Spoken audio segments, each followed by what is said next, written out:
चुनाव आयोग ने महाराष्ट्र और झारखंड में विधानसभा चुनाव की तारीखों का ऐलान कर दिया है।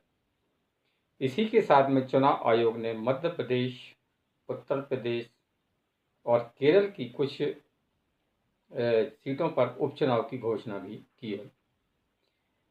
इनमें चुनाव नवंबर में होंगे। नमस्कार, मैं हूं आपके साथ में संजय शंकर गुप्ता।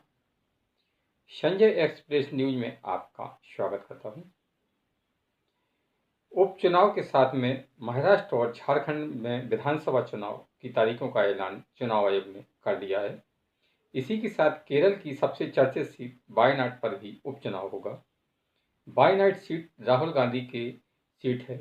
यहाँ पर राहुल गांधी कई बार चुनाव जीत चुके हैं। पिछली बार राहुल गांधी 2 सीटों अमेठी और आपकी ये वायनाड से चुनाव जीते थे। ऐसे में उन्होंने अमेठी सीट अपने पास रखी और वायनाड सीट छोड़ दी। वायनाड सीट से उनकी बहन यानी कि प्रियंका गांधी अब चुनाव लड़ेंगी। प्रियंका गांधी अब सीधे तौर पर राजनीति में डेब्यू कर रही हैं। इससे अब सभी को एक सवाल सभी के मन में आ रहा है कि राहुल गांधी की वायनाड सीट जो है वो उनकी पैतृक सीट है और वो कांग्रेस का गढ़ मानी जाती है। लेकिन कांग्रेस को ऐसा क्यों लगता है कि वायनाड सीट पर सिर्फ गांधी परिवार का सदस्य ही जीत सकता है? क्या इतनी बड़ी पार्टी में कोई नहीं था कि जो गांधी परिवार के अलावा कोई इस सीट को निकाल सके? अगर वो सीट कांग्रेस की गढ़ है तो वहां पर कांग्रेस किसी भी अपने कोई भी नेता को टिकट दे देती, वो आसानी से सीट निकाल लेता। लेकिन कांग्रेस आलाकमान के मन में कहीं ना कहीं ये बात है कि ऐसा ना हो कि वायनाड सीट से कांग्रेस हार जाए। अब उनके मन में ये बात क्यों है, ये तो कांग्रेस आलाकमान या उनके बड़े नेता ही जाने।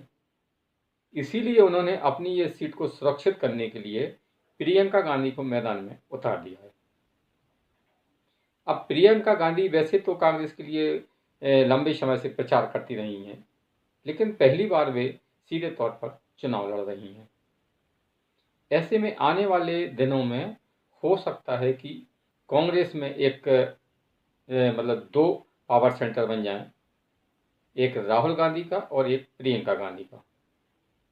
क्योंकि अभी तक जो कांग्रेस में चलता रहा है उसमें राहुल गांधी को तो पूरी पार्टी सपोर्ट करती रही है, लेकिन प्रियंका गांधी को आगे लाने से यानी कि राहुल गांधी के समकक्ष सामने लाने से कहीं ना कहीं पार्टी बचती रही है।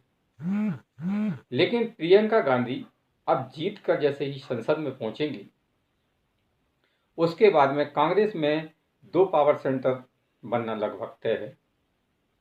क्योंकि ये राजनीति में जब भी कोई व्यक्ति आता है, चाहे वो किसी भी परिवार से हो, उसकी अपनी महत्वाकांक्षा होती है। हर व्यक्ति की महत्वाकांक्षी होती है कि वो अपने से जैसे वो सांसद है तो और बड़े पद पर जाएं, है ना, पार्टी के अध्यक्ष बने या अगर मौका मिले तो किसी राज्य का चीफ मिनिस्टर बने, प्रधानमंत्री बने, है ना। तो हर व्यक्ति की ये महत्वाकांक्षा होती है कि वो बड़े पद पर जाए। ऐसे में कोई भी व्यक्ति इससे अछूता नहीं है कि वो मतलब कि उसके मन में कोई ना कोई लालसा ना हो या महत्वाकांक्षा ना हो।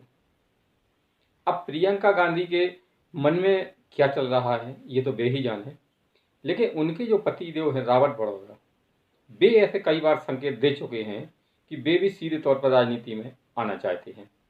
लेकिन कांग्रेस पार्टी अब तक उनको सीधे तौर पर राजनीति में लाने से बचती रही है, क्योंकि उन पर भ्रष्टाचार के गंभीर आरोप हैं। ऐसे में अब प्रियंका गांधी की सीधी एंट्री हो गई है तो उससे उनके परिवार को कहीं ना कहीं राजनीतिक संरक्षण तो प्राप्त हो ही जाएगा। लेकिन आने वाले दिनों में कांग्रेस में 2 पावर सेंटर देखने को मिले तो आश्चर्य नहीं होना चाहिए।